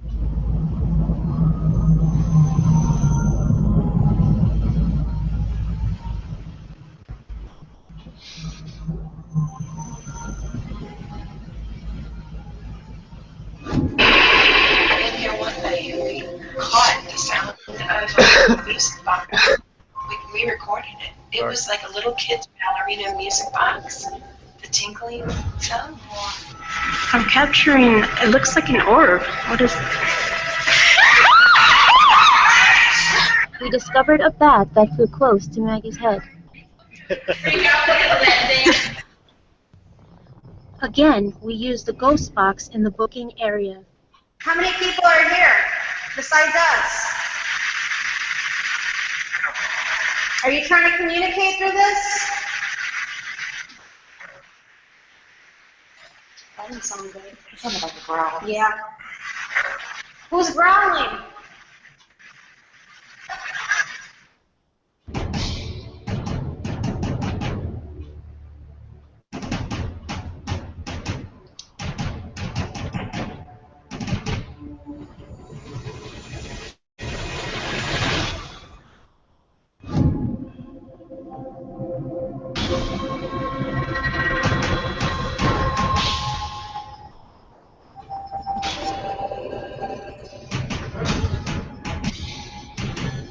You can find, like I said, these videos at Ghostbox on YouTube. Type that in, you should be able to find her channel. You'll see a picture of Maggie and her cool night vision picture. And they talked about the creeper, and that is the first and only time I've ever seen one. It was swirling around my feet, went up the wall, and then fingers came out from the top of one of the cells. It was the weirdest thing I ever saw in my life. It scared the heck out of me. Yeah, I just realized, me too. my lower third was on. Sorry about that. I didn't forget to turn that off during the video. Were you guys able to see the video, though? Oh, yeah. Yeah, we have enjoyed investigating the Crown Point Joy. It sounds like you guys had a great time. Now, when you talked about orbs, now that to me is legitimate. You know, what you're getting a light. That's not like light. It was emitting its own light. Yeah. Yeah. To me, that's legitimate. You know, it's when I see like night vision cameras and the light glow thing flies by. I'm like, yeah, dust. That light is almost like the lights they see at Bachelor's Grove type of thing. Yeah. So yeah, the light at when we said stationary camera, we put the camera. I know you guys are familiar with it, but that little office meeting area that they have in front with the big window, we put the camera on a table, you know, right there, and we let it run while we were upstairs. So that camera is the one that caught the light, you know, that came from nowhere. So it was facing the door or the cell opening. And then I have no idea where the music came from. It was really a good catch. Yeah. That was awesome. And I'd say, like, if you were up in the upper part, I'd be like, well, I'd have to try to debunk that by saying there's, you know, because the windows are open up there. But where you're at, that's completely sealed. The windows aren't open. Exactly. It's pretty quiet. You know, you don't hear the outside noise really so much down there at all. So I find it interesting you were able to hear music. We saw the shadow person, the creeper, as people know it. Judy did. You saw its hand come down from the top of the jail cell. Well, like really I said before, it started out swirling around my feet. Then it went up the wall into a cell, and then the fingers came out. 2 hands came out from the top of the cell. I seen the fingers black too. hands. So. Yeah, and you were with me. Yeah, Ricky saw it too. So Maggie, what was your final conclusion? I mean, you had this haunted, but what were your main findings there? You saw the light. Anything else really? I mean, you had the EVP. He's in there. Yeah, we did. A lot of the stuff was actually, you know, real-time live recording that you can hear from the actual camera, like the woman's cry. That was from our camera. It wasn't from the ghost box. The dog, you can hear that clear as day. I know it's kind of muffled in the video, but when we were down there, we can hear it clear as day. And I know that's one of the things that they said that you can hear, you know, when investigating. So that was kind of a surprise. We heard a lot of shuffling noises. Again, the mist came after while we were reviewing. But we caught a lot of stuff, a lot of different things. Yeah, I know you said that you saw people looking out their cells or something. And back when I went there, I didn't have an IR camera, and I really wish I did. But next time I go there, I have one. But we're in that part where the movie was filmed. We have people locked in the cells. We're sitting at the bench. We have people locked in the cells to the right, and the cells on the left. You could see heads popping out and looking at us. You know, in the dark, just black heads. My experience was more of like people pacing. You can see like the shadow coming through, like the doorway coming out, seeing the light, the shadow coming. That was pretty much. We were like, whoa, that's crazy. We got that up in the what they call the log room because all the logs are there, and we could see a shadow moving. Everybody could see the shadow moving across down the hall, and there's nobody down there. Yeah, very active place, very cool place to hunt. For people to know, that's in Crown Point, Indiana. You can do tours there. I think it's like $20 per person. $20, yeah. They have at least 5 people, at least she said, or 10 people to do it. Yeah.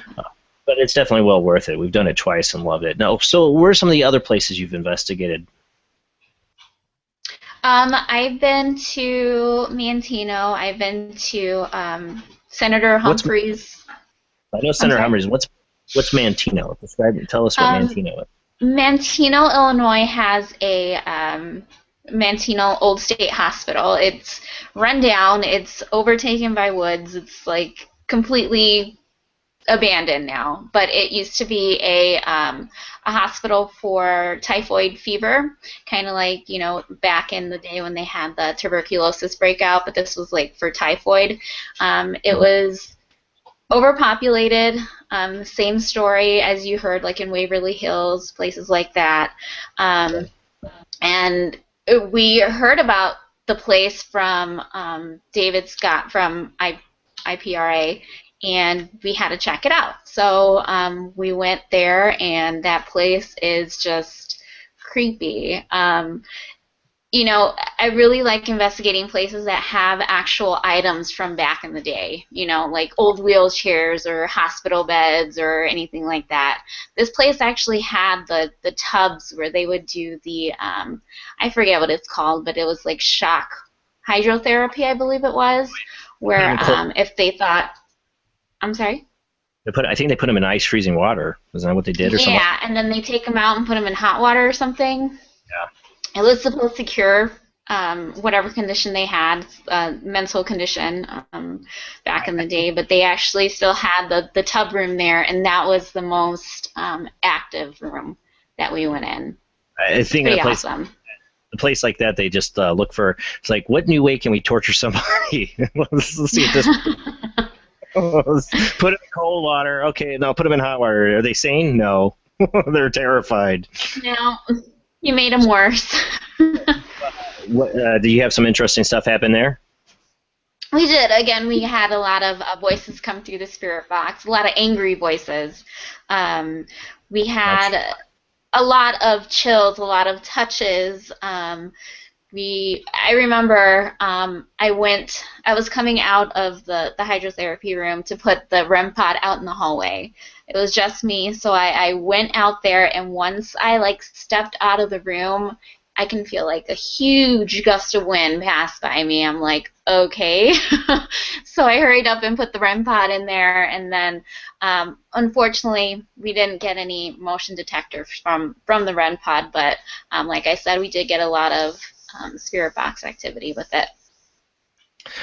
So I didn't mean to interrupt you because I want to kind of, this is a new place I hadn't heard. I think I've heard of it, but I didn't know much about it, so that's why I kind of want to stop you. Where are the other places you've done as well? I've done Bachelor's Grove.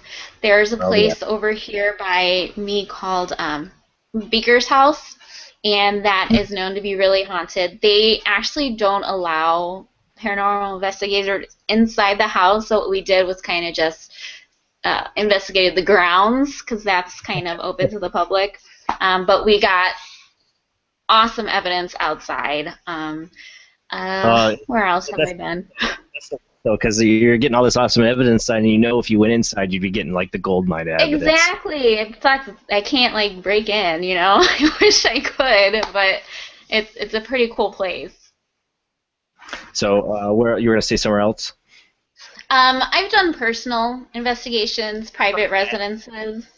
Yeah, we're a big residential team here in LaPorte. We do a lot of residential investigations. So on a residential investigation, I've always said they're a little bit different, than doing like a big place like Mantino or Crown Point Jail. What are some of the things you do on a private investigation?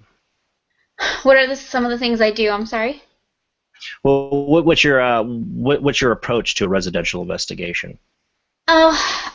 Usually when I go, it's really personal for the person living there, obviously. So I kind of want to sit down with them and make sure that they're completely okay with it. And I ask them questions like what kinds of experiences have they gotten, and they usually tell me what's going on. And then after that, I kind of want them to, if they have somewhere to go, to leave the house for the time that I'm in there or we're in there. So we can go ahead and get just like a clean and fresh investigation, no outside influences or anything like that. And then we go in and do do the investigation like we would a bigger investigation. However, we're kind of sensitive on what we ask, what kind of stuff, you know, we do inside of the house. But after that, we go ahead and review the evidence and make sure that, again, we're sensitive to what we tell them that we picked up, but we do want to let them know full disclosure information on what we get. Awesome. So what I know you can't reveal any locations or any names or anything like that when it's a residential, but what have been some of your most interesting residential cases you've done, or what do you think in your mind is your most interesting one? I think the most interesting cases have to do with loved ones being passed on, and you know, they think that they're still there in spirit, and you know, 9 times out of 10 they still are. We get evidence that they are still there, whether it's an EVP, spirit box, or sometimes we do get, you know, pictures, mists, things like that. And it is really hard to go back to the resident and be like, okay, this is what we heard, and we play it back to them, and they're like, oh my God, yeah, that's them. We recently had an investigation where I don't think the client wants me to review the evidence with him because he doesn't want his wife to get freaked out. But go on. I know. Yeah, I mean, it's heart-wrenching sometimes, but I think that once you show the person the evidence that you create, it gives them kind of a closure, maybe gives them a little bit more of comforting feeling that it's nothing evil or anything in their house. It's a loved one or whatever. I unfortunately don't have the skills to help them pass, you know, to the other side, but I hope whatever I capture gives them comfort. Yeah, it's a validation for people. They need to know they're crazy, because for people who have never experienced anything paranormal and suddenly move into a house and they're having this happen, or have a loved one pass on, because we were talking about that. And again, people, I'll remind you too, since we're hit the last half-hour mark of the show coming up, you can call in on the Skype line now if you want. It's oojblandoo. Ask questions of my guest, or like I said previously, if you have a story about you know, a loved one's passed on, reaching out to you afterwards, you know, it's a topic line tonight I'm going to open up. You can call in and talk to us about as well as we talk. Maggie, for you personally, you know, you saw the TV show and that, you know, that got you this. You know, what was the show you said that got you in? It was Unsolved Mystery. But for yourself personally, did you ever have like a paranormal experience that just like, yeah, I got to know more? Is that, you know, anything like that happened to you? I've had things here and there happen to me. I've had the sleep paralysis. That was a big, you know, crazy instance that happened. It was like out of nowhere. I wasn't even actively, you know, paranormal investigating yet, and I've had that happen to me, and that was crazy. I've had you know, I've seen things and not really proved that it was paranormal, but I've seen things move. I've seen, I've heard different things, and you know, that kind of fueled my interest in the paranormal, and that, you know, me being interested in it from when I was small to now kind of, you know, validates that this is something I'm meant to do. You know, and that's why I say, you know, some people, they get in with a fleeting interest, and some people are hooked. And yeah, I can tell you're one of the ones that are hooked. Because, you know, and you're right now, you're kind of a single investigator, right? Because, you know, people come and go in investigation. Right. You know, and, you know, I've been lucky enough to have a great group of people that we've stuck together for now since, you know, back 2007 or 2008. Wow. Our group. We've known each other since 2007, so I'm lucky that way. But I know, you know, meeting all the people doing this show, you know, I meet people that are single investigators. They just, you know, teams come and go, and they still keep doing it, you know. And I know for me, if my team broke up, I'd still be doing it, you know, because its interest is never going to go away. Yeah, and you know, you're a paranormal investigator when you see this abandoned, cool-looking cemetery, and you're like, ooh, I want to go. And more than likely, other people are like, oh, that's kind of creepy. I never want to go in there. You know, it's like, I think I'll go take a day off and go in there one day. Yeah, not only that, you see, a new friend moves into a house that's old. You're like, just waiting to hear if they say anything happened. like a whole exactly. My friends buy new houses or family, they're like, don't say it, don't ask. Don't even. So doing the investigations and that, you started doing the YouTube channel, having kind of like a show you're doing. Are you still trying to do that?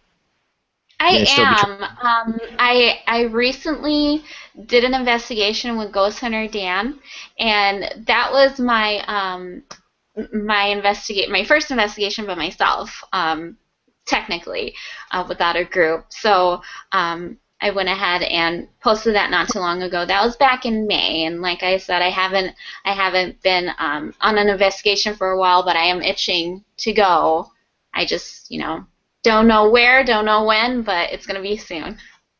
Well, Maggie, I will formally invite you if you want to make the drive out to LaPorte. If you want to come to an investigation with us, I will formally invite you if you want to come.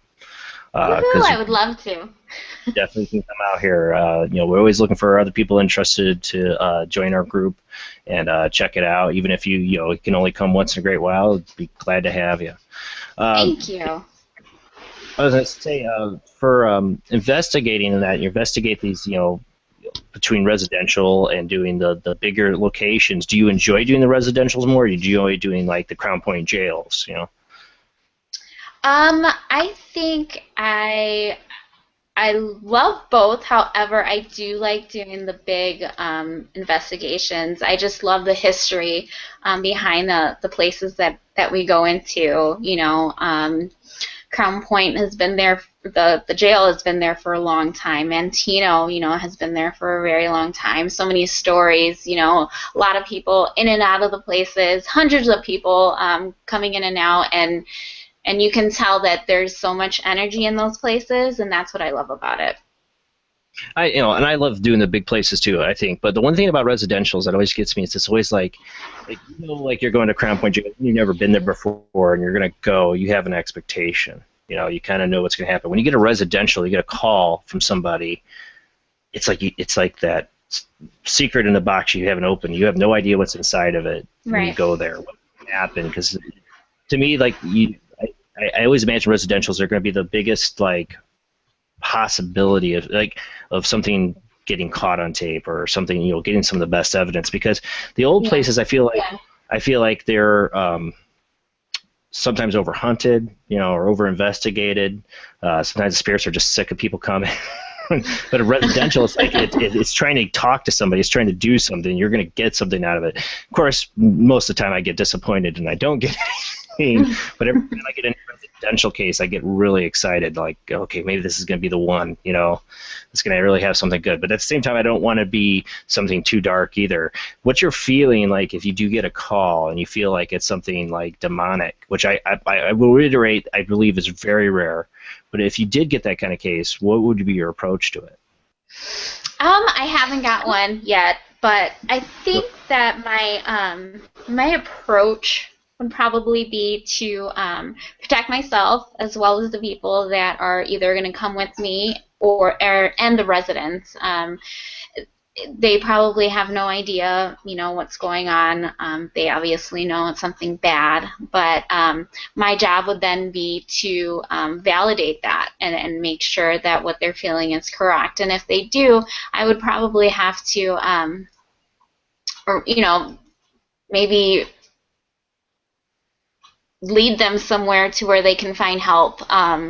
I have no expertise in dealing with that kind of evil, but I would definitely try and make sure that what they're feeling is correct, and then, from there, take it to someone that can help them.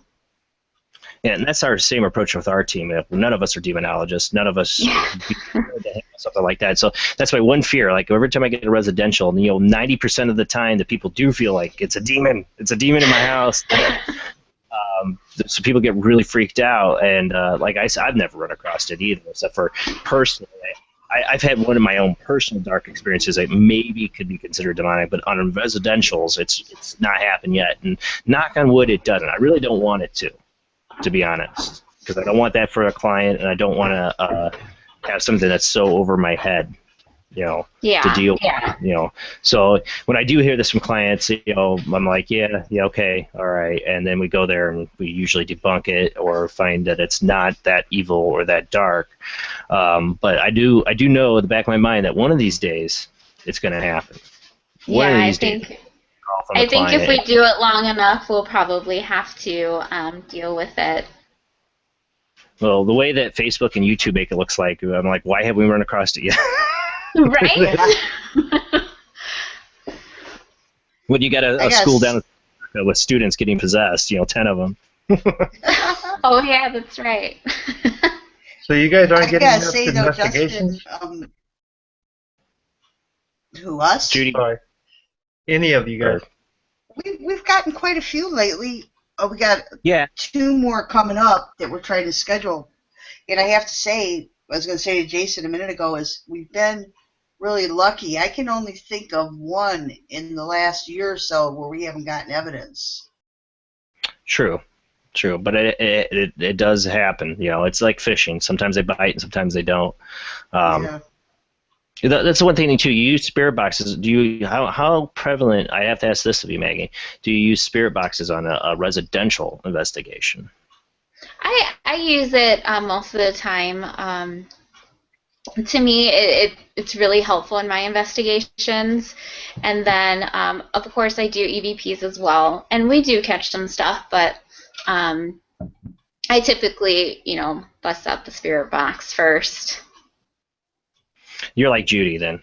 Judy says, like, I'm like an EVP session. I got Judy in my back of my ear going, can we pull out this?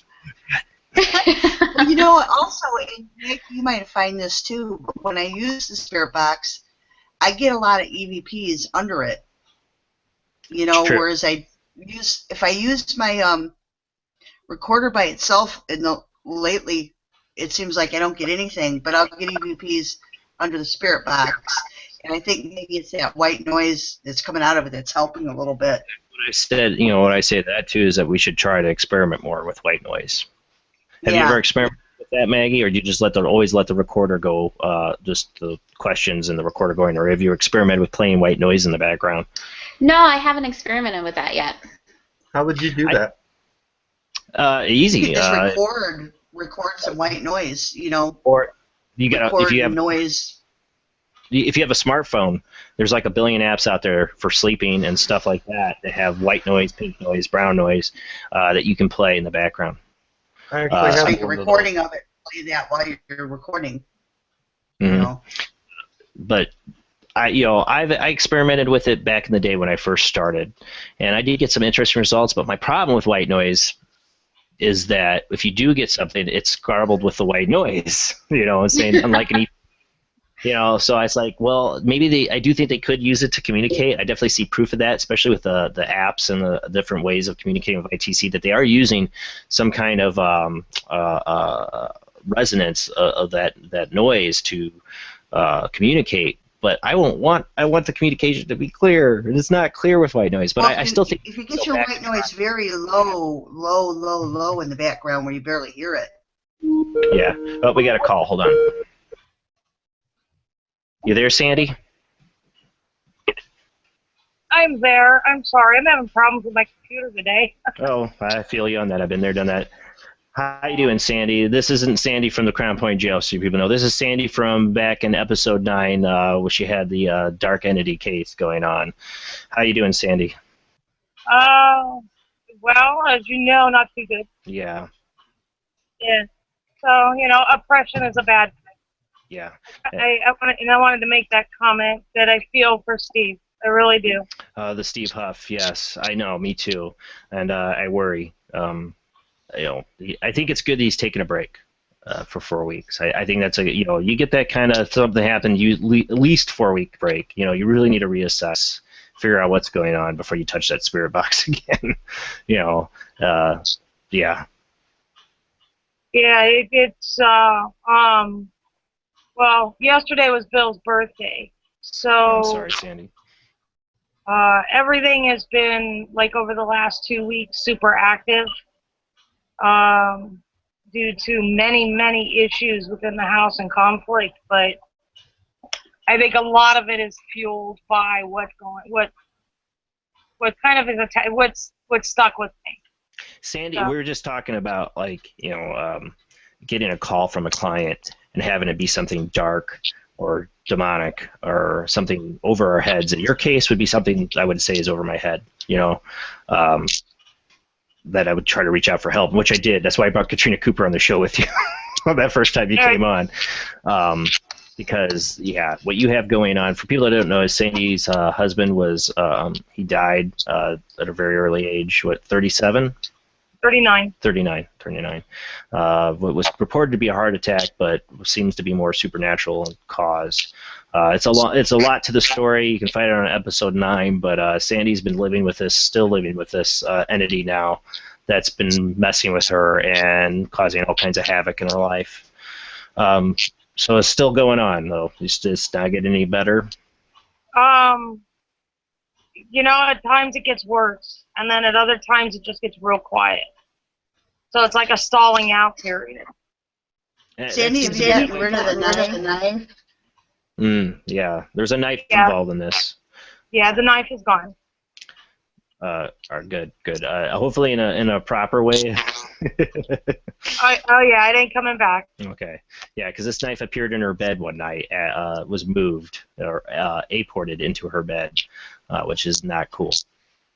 It was an old antique knife. Mm-hmm. And we believe the haunting's connected to that. Did you have any questions at all, Sandy, or just talking about you wanted to comment on Steve Huff?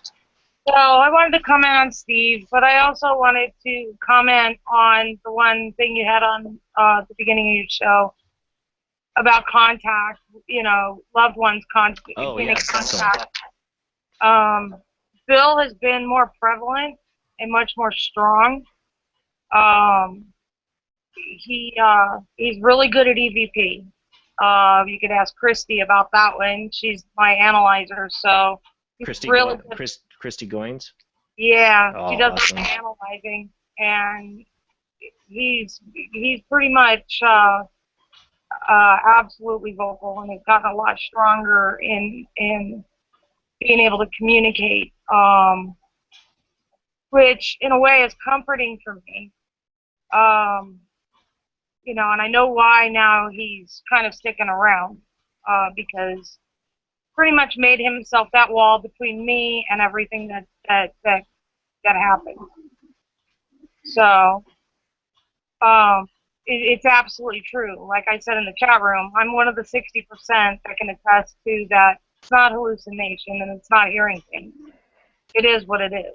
Yeah, I think psychologists and scientists want to write it off as, like, they tried to they put a fancy term on it as some like post-traumatic, whatever stress kind of syndrome for grieving people. They had some complicated way of saying it to make it sound scientific, but I don't think they understand. I don't think they understand, that you're not trying to fool yourself. You want to know, and if Bill's communicating with you, it's not that you're fooling yourself. You wouldn't let that happen. You don't want it.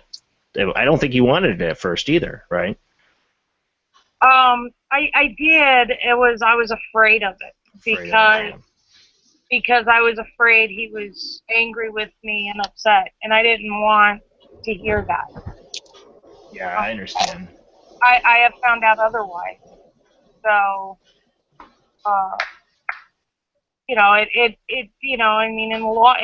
the whole scheme of things, when you lose somebody, especially like myself, because we were married for 8 years, together for 10, you kind of grow a bond, and we had a special bond that only me and him understood.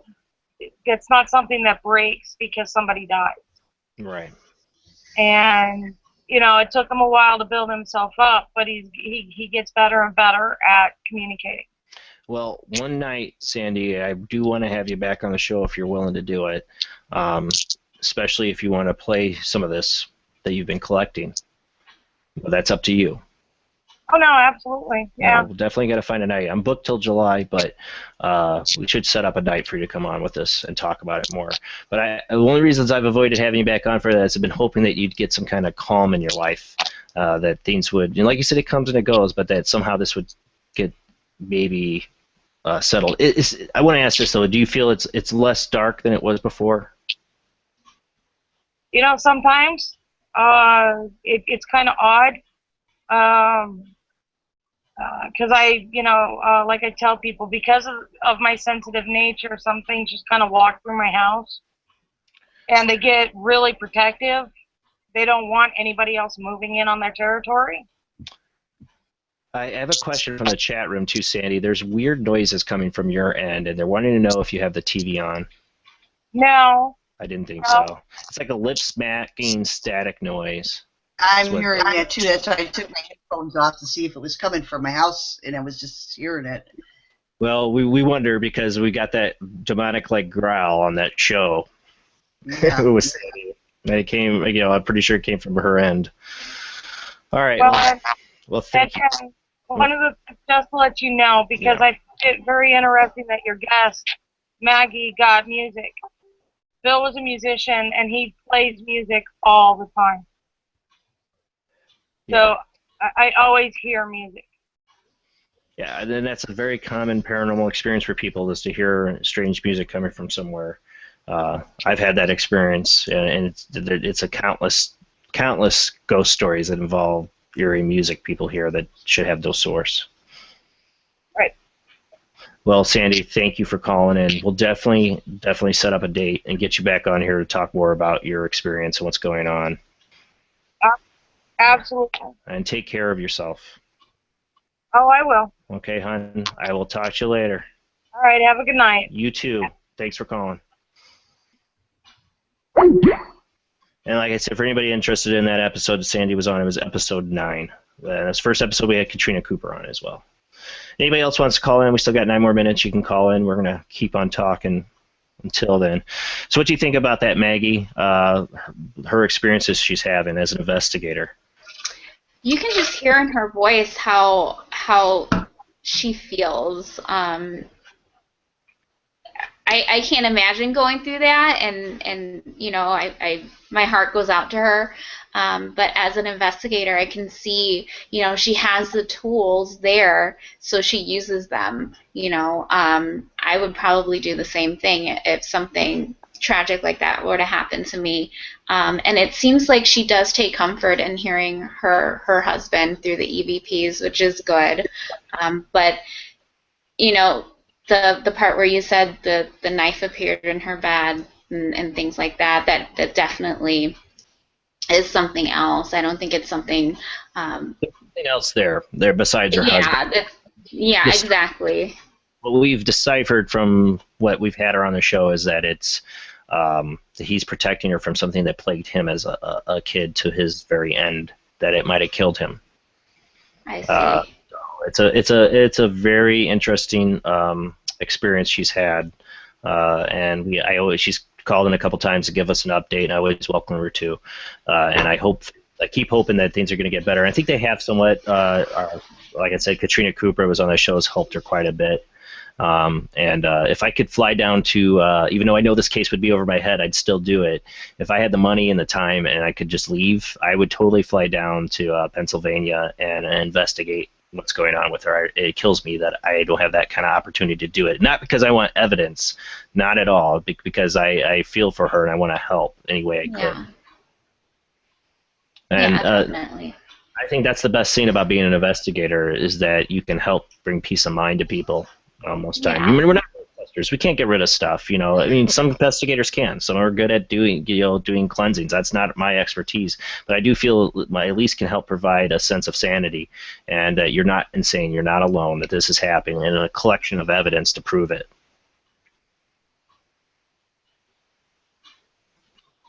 So what do you got coming up in the future, Maggie? Well, I don't have any definite plans of any investigations except the one with you, hopefully soon. But I do want to get out there and get some investigations done. I only have one out there by myself, so I plan on doing a lot more soon. Now that it's getting warmer, I have no excuse not to, so hopefully soon. Well, being a lone investigator, you get to do what I do on investigations. I always take a client on a residential and ask them if they'll sit alone. We monitor. They're monitored and everything. We could see them real time and hear them. But I always want them to go alone and be a sacrificial lamb. You always get really good evidence for that. So you going alone, you can get some really good evidence, I think. I love taking the skeptics. True, that's a good one. Yeah, you can take somebody that's, and then they're a good balance too. You know, to have somebody that's fully skeptical. It's just hard to get them interested because if they really don't believe, they're like, yeah, why do I bother to go? Right. You know, but you get some people that are slightly skeptical. You know, but they're enough open-minded that they'll go. Yeah. They'll take a chance to see if they'll see anything. I think part of them wants to, you know, and part of them don't. I think the real hardcore skeptics, the reason they don't is they don't want to see anything. They don't want to believe. Yeah, that whole part is just closed. All right. Well, we're coming up at the end of the show. Again, if you got about 5 minutes left, people, if you want to call in on the Skype line, if you had anything, or if you, like I said, if you had a personal story about a loved one who's come across you after you died, you know, feel free to call in. Next Sunday is no Paranormal Soup because it's Easter, I believe, yes. And so I'm not going to do a holiday show, not for Easter. I'll be spending time with my family. Just like I'm not going to do a July 3rd show when it comes up because that's July 4th weekend. I'm not going to do that. So I'm trying to stay away from the holidays, spend time with my family. But we'll be back April 3rd with Katrina Cooper. We were just talking about from the episode 9. She was on my Halloween show. This is going to be a show where I really want people to call in. This is your time to talk to a real, genuine medium. To somebody, if you watch episode 9, you will see her do a reading for Sandy on that show where she had no information on Sandy at all. I told her nothing, and she was dead on so many points on that episode. So now's your time.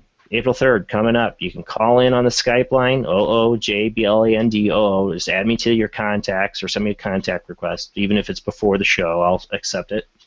And when we do the interview with Katrina, we'll open the lines up and let you guys call in. And if you want, you know, if you have an issue or something you want Katrina to try to read, she'll give it her best shot. And I put her on the line when we did that episode 9. She'd never really, I think, done like a show reading like that before, but she knocked it out of the park. So I'm excited to do this again. So people, please spread the word. If you know anybody else, you know, that's been talking about wanting to talk to a medium, we'll tell them they have a free chance to do it on my show. To call in on the Skype line. It doesn't cost anything to use Skype either. So definitely take that opportunity, guys. It'll be open lines that night with Katrina Cooper and myself, and Judy, I'm sure you'll be there. Maggie, I definitely you start doing more investigations. Definitely want to have you on if you get a really good investigation and you have a palette of evidence you want to present. Let me know, and we'll get you on the show. I love having investigators on with their evidence. And I can play audio, show video. We can talk about the history of the place. You got a place you want to really just do an episode on, you're more than welcome. I get that invite to all the investigators that have been on the show or haven't been on the show and want to do. I started the show for that purpose, for investigators to come on and present their evidence. So yeah, in the future, Maggie, you want to come on and do that, please do. Let me know. Awesome. I will. Thank you. Yeah, this is a group I used to belong to when I met you, Maggie. They'll take care of you. Awesome. Thank you. And I'll keep in touch. I friended you on Facebook, so we can message on there, and we'll see if we can get you on an investigation. I'm pumped for that. We might. I don't know. Have you found anything out about the 25th yet, Judy? No, I'm supposed to find out hopefully by Monday, by tomorrow. Well, we might find out something tomorrow if you can make it by the 25th, Friday. We're having our meeting, our paranormal meeting for Midwest Paranormal, and then we'll probably should have an investigation. And you're more than. I don't know if I even told you this. If we do go to that one, it's Hebron. Hebron. Mm-hmm. You can always leave your car with us and carpool. Yeah. You don't have to drive enough. You can just ride with Judy or me or whatever. We'll all carpool in one car. Where is Hebron? It's south of Valpo, down 2. Okay. Yeah, I'm not familiar with it. I've heard of it, but I wasn't sure where it was at. So, yeah, you're welcome to come to that. I will keep you posted if you're interested, Maggie. You interested? Of course I am. All right, awesome. I will let you know. And then, like I said, we should all do the Crown Point Jail. I know Katrina Cooper, who's in the chat room right now, is like, oh, yeah, we should go there. And I've been wanting Katrina to go because I'd love to see her medium take on the Crown Point Jail for sure. She's supposed to be back this summer, I think, isn't she? Yeah, I think so. That'd be cool. Yeah, also on April 3rd, by the way, will be Katrina's fellow investigator, Rhodey Speak. She'll be joining us for that show, too. They've been doing investigations together, kind of a two-woman duo, I think, out there investigating those, and I love those two together. So they will be both on, and we'll be talking a little bit about their investigations besides taking phone calls at night. And like I said, people, please call in, please. I love having the open lines. I love hearing your stories, and I love to hear your readings. I'd love to see Katrina in action again because she's so amazing at it. Coming up April 10th is the Cryptozoology Show with Kevin Malik. Jennifer Selce as my co-host that night with Jeff Stewart and Scott Mardis. I might have a big announcement for April 17th coming up. April 24th, as far as I know still, it's supposed to be it will be ITC Collective Night. We'll be back. It should be Steve Huff. As far as I know, Steve is still on board. I don't know with what just happened to him today. He talked about, I hope, I understand if he can't because of what's happened to him. But I'm hoping he can come on, even if we don't do any live spirit box stuff because he's still not ready. It's just interesting enough to talk to the guy about all of his experiences and experiments. Then we got more. I got him scheduled to July. I'm not going to go into all the episodes. May 1st, though, is going to be the Demon Seattle case with Chris Effect, Nikki Novell, and if I've said her name right, sorry, Nikki, and Keith Linder from the Demon in Seattle case. So more to come, a lot more, and some old guests, too. I even got Gavin Lee Davies coming back in June. So I'll see you guys next Sunday, same bad time. Well, not next Sunday, the Sunday after, sorry. April 3rd with Katrina Cooper, 10 p.m. to midnight Central Time. You guys have a great week. Have a good Easter, and I'll see you guys in 2 weeks. Nice meeting. Great. I'll talk to you soon. All right, bye. Bye-bye.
Again, thank you guys for watching tonight. If you're a paranormal investigator, that offer stands. You got an investigation you've done, you think you got some credible evidence, or a series of investigations, I want you on the show. I want to show the evidence, but you got to have good evidence. You got to have some good stuff. I want to have you on the show. We'll present it, video, photo, audio, whatever. Contact me at oojblandoo@yahoo.com. Send me an email. Tell me you want to be on the show. All right, guys, thanks so much. Again, 2 weeks from now, April 3rd, Katrina Cooper, Rhodey Speak. We're going to be on. You got to call in. Get your medium reading from Katrina Cooper. She's amazing. See you guys April 3rd, 10 p.m. to midnight. Have a great night.